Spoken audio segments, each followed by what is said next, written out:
Hello everyone, capsule course के एक नए एपिसोड में फिर से आप लोग का स्वागत है। आज मैं आप लोग को दो घात समीकरण का अगला टाइप बता रहा हूँ। ये भी बिहार बोर्ड के लिए बहुत ज्यादा इम्पोर्टेंट है। इस चैनल के माध्यम से जितना भी टाइप आपको बताया जा रहा है सभी इम्पोर्टेंट है बिहार बोर्ड। इस चैनल के माध्यम से बहुत सारे चैप्टर का वीडियो टाइप बाय टाइप डाला जा चुका है, तो उन्हें आप जा करके जरूर देखिए।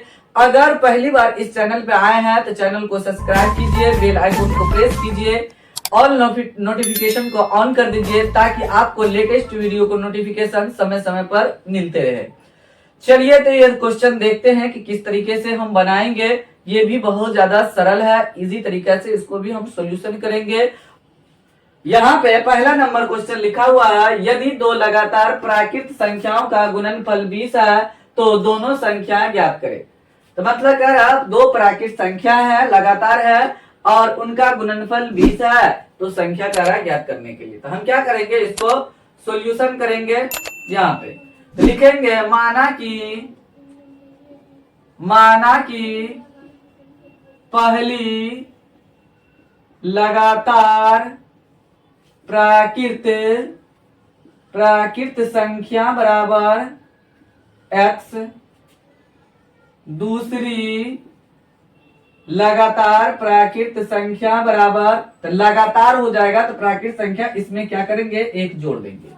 क्योंकि किसी भी प्राकृत संख्या का अगला प्राकृत संख्या अगर हमको निकालना है तो उसमें सिर्फ एक जोड़ देंगे तो अगला प्राकृत संख्या आ जाएगा। हम यहाँ पे पहली लगातार प्राकृत संख्या x माने हैं और दूसरा को हम क्या किए हैं, जो प्राकृत संख्या माने उसी में एक जोड़ दिए तो अगला प्राकृत संख्या हमको प्राप्त हो जाएगा।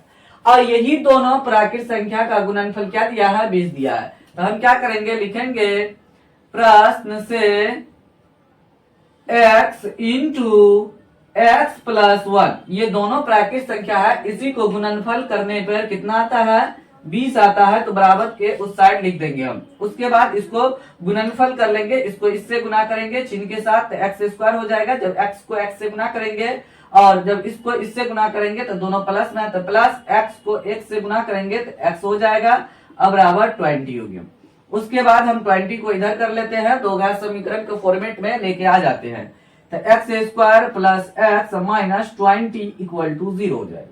उसके बाद हम क्या करेंगे, इसको ब्रेक करेंगे, मतलब 20 को इस हिसाब से हम फैक्टर करेंगे कि जोड़ घटो करने पर क्या हो जाना चाहिए, मतलब x आना चाहिए प्लस में। तो हम क्या करेंगे, यहाँ 5 लिख देते हैं, यहाँ पे 4 लिखते हैं और 5 को 4 से गुना करेंगे तो 20 हो जाएगा और 5 में 4 घटा देंगे क्या हो जाएगा, 1 हो जाएगा। तो यहाँ पे x लगाएंगे चर, तो क्या हो जाएगा, 1 तब नहीं लिखाएगा, x लिखा जाएगा। तो हम इसी को 5x माइनस 4x को यहाँ पे लिखेंगे, x square plus 5x minus 4x minus 20 equal to 0।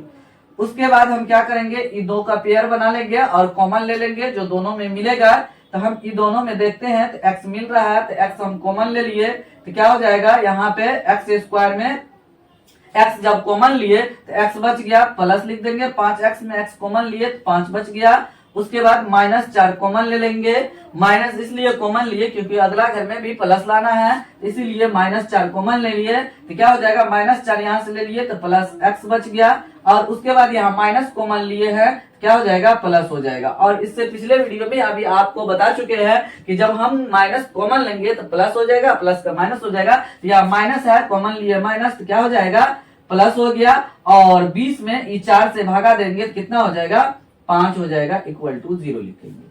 उसके बाद हम क्या करेंगे, जो दोनों घर मिला है इसको एक घर में हम लिखेंगे x प्लस 5 और उसके बाद इसको अगला बॉक्स बनाएंगे, ब्रैकेट बनाएंगे और x माइनस 4 ये बाहर वाला, ये दोनों को लिखेंगे इक्वल टू 0।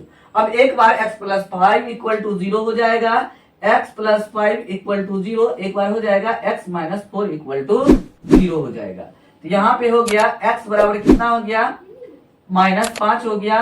चाहे यहाँ पे x प्लस 5 लिखा हुआ है और 5 बराबर की इस साइड है, प्लस में है तो उस साइड जाएगा तो माइनस हो जाएगा और x बराबर यहाँ पे क्या हो जाएगा, ये माइनस में है, उस साइड जाएगा तो क्या हो जाएगा, प्लस हो जाएगा। तो ये क्या हो जाएगा, ये पॉसिबल नहीं है, इसीलिए x बराबर 1 निकला मेरा 5 और 1 निकला क्या हो जाएगा, 4 होगा। तो ये क्या होगा, नॉट पॉसिबल होगा, नॉट पॉसिबल, POSSIBLE पॉसिबल काहे पॉसिबल नहीं हुआ? क्योंकि प्राकृत संख्या जितना भी हमारा रहता है वो माइनस में नहीं होता है, इसीलिए ये संभव नहीं है। तो उसके बाद मेरा जो ये एक आंसर आ गया x बराबर 4, तो ये हो जाएगा पहली प्राकृत संख्या। तो यहाँ पे लिखेंगे पहली लगातार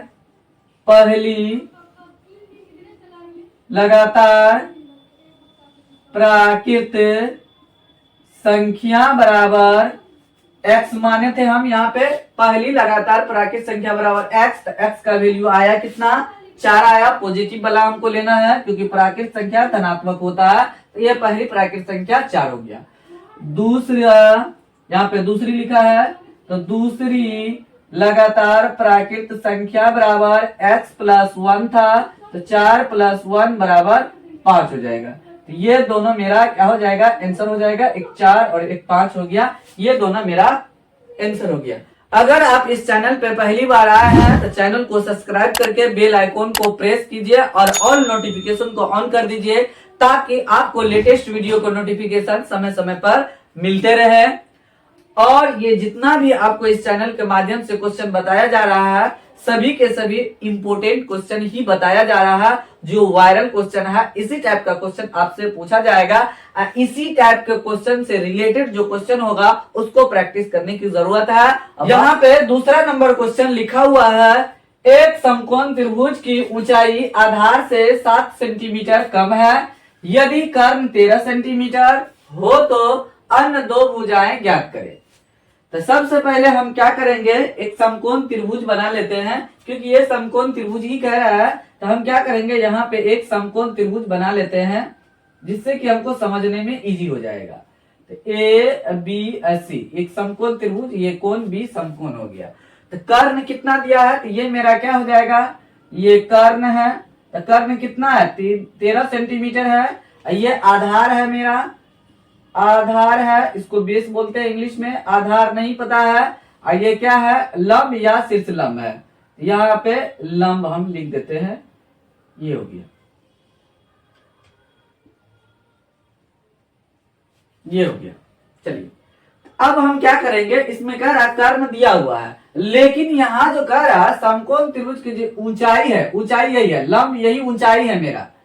तो ऊंचाई आधार से 7 सेंटीमीटर कम है। तो ये आधार से ये जो है लंब 7 सेंटीमीटर कम है। मतलब हम यहाँ पे ऊंचाई लिखा हुआ है, तो ऊंचाई यहाँ पे लंब होगा या शीर्ष लंब होगा, उसी को ऊंचाई यहाँ पे नाम दिया गया है, दूसरा कुछ नहीं है। यहाँ पे ये ध्यान देना है।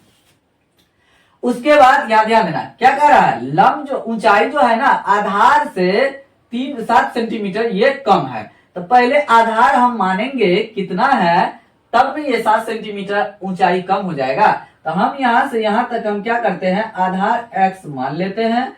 तो क्या हो जाएगा, तो लिखेंगे यहाँ पे दूसरा नंबर क्वेश्चन का सॉल्यूशन हम कर रहे हैं। तो यहाँ लिखेंगे माना कि समकोण त्रिभुज की आधार बराबर या का आधार बराबर x लिख देंगे, सेंटीमीटर में लिख देंगे, सब भुजा सेंटीमीटर में होगा। तो x हो गया सेंटीमीटर। और ये कह रहा है कि आधार से ये जो ऊंचाई है ये कम है, कितना है, 7 सेंटीमीटर है, क्या कम है। तो समकोण त्रिभुज की ऊंचाई ये लिख देते हैं, ऊंचाई बराबर लिखेंगे x माइनस 7 सेंटीमीटर, यहाँ पे हम लिख देंगे। हो गया, इस तरीके से लिख दिया। और क्वेश्चन में भी वही कह रहा था, ऊंचाई जो है आधार से 7 सेंटीमीटर कम है। तो हम क्या किए, आधार मान लिए, और ऊंचाई जब लिखे तो आधार से 7 सेंटीमीटर कम कर दिए, मतलब घटा दिए। कम मतलब होता है घटाना, ये हो गया। अब उसके बाद देखिए यहाँ पे कर्ण दिया हुआ है, यहाँ पे प्रश्न से अब लिख देते हैं, प्रश्न से लिखे। यहाँ पे देखिए आधार कितना आया, जो माने हैं आधार बराबर x सेंटीमीटर माने हैं, और ऊंचाई या लंब, ऊंचाई को हम क्या करेंगे, लंब लिख देंगे, यहाँ पे कोष्ठ में लिख देते हैं। लंब बराबर क्या आया, x माइनस 7 सेंटीमीटर, और कर्ण पहले से क्वेश्चन में दिया हुआ है 13 सेंटीमीटर। तो हम जानते हैं एक फॉर्मूला समकोण त्रिभुज में जो फॉर्मूला यूज होता है, कर्ण स्क्वायर बराबर लंब स्क्वायर प्लस आधार स्क्वायर, ये फॉर्मूला को हम यूज करेंगे जी। इसके द्वारा हम क्या करेंगे, वैल्यू को पुट करेंगे फॉर्मूला में जो लिखेंगे और इजी से सॉल्यूशन हो जाएगा द्विघात समीकरण के द्वारा। चलिए यहाँ पे लिखेंगे फॉर्मूला जो होता है कर्ण स्क्वायर बराबर लंब, या ऊंचाई को लंब लिखे हैं, यहाँ पोस्ट में लिख चुके हैं, लंब स्क्वायर प्लस आधार स्क्वायर। अब जो है ना इसमें नाम भी ये लिखे हुए हैं, तो ए बी लंब है और बी सी आधार है, ए सी कर्ण है, ये भी लिख सकते हैं। यहाँ पे कर्ण कितना दिया है 13 का स्क्वायर हम लिख देंगे, 13 सेंटीमीटर है। लंब कितना दिया है यहाँ पे ये ध्यान देना है, x माइनस 7 उसका स्क्वायर कर देंगे तो x माइनस 7 का हर स्क्वायर हो जाएगा, प्लस आधार कितना है x का स्क्वायर कर। 13 को जब हम 13 से गुना करेंगे, मतलब स्क्वायर का मतलब हुआ 13 का स्क्वायर का मतलब हुआ 13 गुना 13, जब 13 को 13 से गुना करेंगे 169 हो जाएगा। यहाँ लिखेंगे 169 बराबर ये a माइनस बी का हर स्क्वायर पे तोड़ेंगे तो a स्क्वायर माइनस 2, तो 2 होगा 2, a का मान x और b का मान 7, 7 दूना 14x हो जाएगा और प्लस 7 49 हो जाएगा। जब b स्क्वायर करेंगे तो ये 49 हो जाएगा और प्लस x स्क्वायर हो जाएगा। उस देखिए इसको हम उधर कर लेते हैं तो क्या हो जाएगा, यहाँ पे x स्क्वायर क्या हो जाएगा, यहाँ 0 कर देते हैं, 2x स्क्वायर हो गया माइनस 14x हो जाएगा प्लस 49, ये इस साइड जाएगा तो क्या हो जाएगा 169 हो गया।